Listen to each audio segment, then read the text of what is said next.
May 18 വിശുദ്ധ John ഒന്നാമൻ മാർപ്പാപ്പ. ഏറെ കഷ്ടത അനുഭവിക്കേണ്ടി വന്ന ഒരു മാർപ്പാപ്പയാണ് ജോൺ ഒന്നാമൻ. അദ്ദേഹം AD 470 ടസ്കനിയിൽ ജനിച്ചു. ജോൺ റോമിലൊരു ഡീക്കനായിരിക്കുമ്പോൾ AD 506 ആൻറ്റിപോപ്പ് ലോറൻറ്റിയസിനും ആൽറ്റിനമിലെ പീറ്ററിനു വേണ്ടിയും അപവാദപരമായ ഒരു കത്ത് സിമ്മച്ചസ് മാർപ്പാപ്പയ്ക്ക് എഴുതിയതിൽ പശ്ചാത്തപിച്ച് തൻ്റെ കുറ്റം ഏറ്റുപറഞ്ഞ് മാർപ്പാപ്പയോട് മാപ്പപേക്ഷിച്ചു. ആ ജോണാണ് പിന്നീട് മാർപ്പാപ്പയായ വിശുദ്ധ ജോൺ ഒന്നാമൻ. അക്കാലയളവിൽ റോമിൽ ആകെ 7 ഡീക്കന്മാർ ഉണ്ടായിരുന്നതിൽ ഒരേ ഒരു ജോൺ മാത്രമേ ഉണ്ടായിരുന്നുള്ളൂ എന്നതിനാലാണ് അത് പിന്നീട് വിശുദ്ധിയുടെ പടനിലങ്ങൾ ചവിട്ടിക്കയറിയ ജോൺ ഒന്നാമൻ പാപ്പ ആണെന്ന് ഉറപ്പിക്കുന്നത്. മറ്റൊരു തെളിവ് 6-ാം നൂറ്റാണ്ടിലെ തത്വചിന്തകനായ ബോത്തിയസ് 512-നും 520-നും ഇടയിൽ എഴുതിയ 5 മതഗ്രന്ഥങ്ങളിൽ 3 പ്രബന്ധങ്ങൾ സമർപ്പിച്ചത് ഡീക്കൻ ജോണിനാണെന്ന് രേഖയുണ്ട്.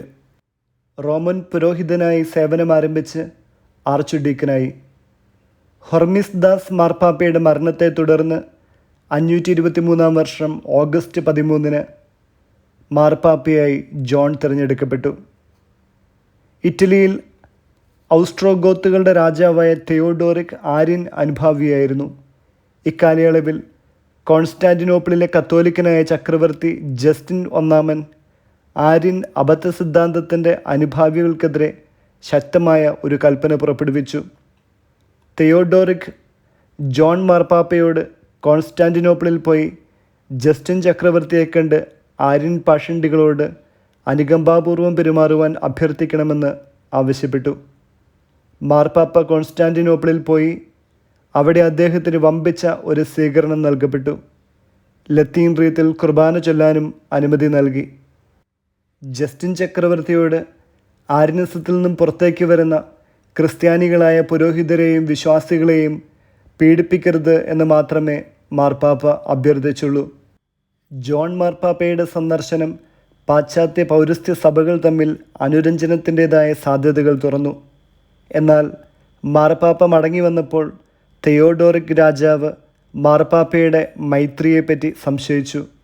അദ്ദേഹം ജസ്റ്റിൻ ചക്രവർത്തിയോട് യോജിച്ച് തനിക്കെതിരായി എന്തെങ്കിലും പ്രവർത്തിക്കുമോ എന്ന് കരുതി മാർപ്പാപ്പയെ റാവെന്ന ജയിലിൽ അടയ്ക്കുകയും ചെയ്തു. ജയിലിലെ ക്രൂരമായ പെരുമാറ്റവും നല്ല ചികിത്സയുടെ അഭാവവും കൊണ്ടായിരിക്കാം 528-ാം വർഷം മെയ് 18-ന് മാർപ്പാപ്പ ജയിലിൽ വച്ച് നിര്യാതനായി. അധികാരഭ്രമിയായ ചക്രവർത്തിയുടെ ക്രൂരതയ്ക്ക് നിഷ്കളങ്കനായ മാർപ്പാപ്പ വിധേയനായി. പരാതികളില്ലാതെ സഹിച്ച് അദ്ദേഹം വിശുദ്ധനായി.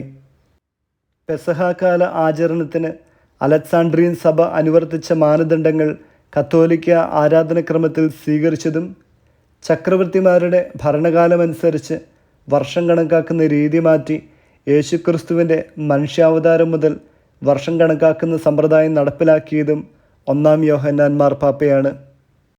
വചനം മലാഖി 4-ാം അധ്യായം 3-ാം വാക്യം. സൈന്യങ്ങളുടെ കർത്താവ് അരുളിച്ചെയ്യുന്നു, ഞാൻ പ്രവർത്തിക്കുന്ന ദിവസം ദുഷ്ടന്മാരെ നിങ്ങൾ ചവിട്ടി താഴ്ത്തും, അവർ നിങ്ങളുടെ കാൽ കീഴിൽ ചാരം പോലെ ആയിരിക്കും. വിചിന്തനം: ദൈവത്തിരുമനസ്സിന് കീഴ്പ്പെട്ട് മൗനമായി സഹിക്കുന്നത് തന്നെയാണ് വിശുദ്ധിയുടെ രഹസ്യം.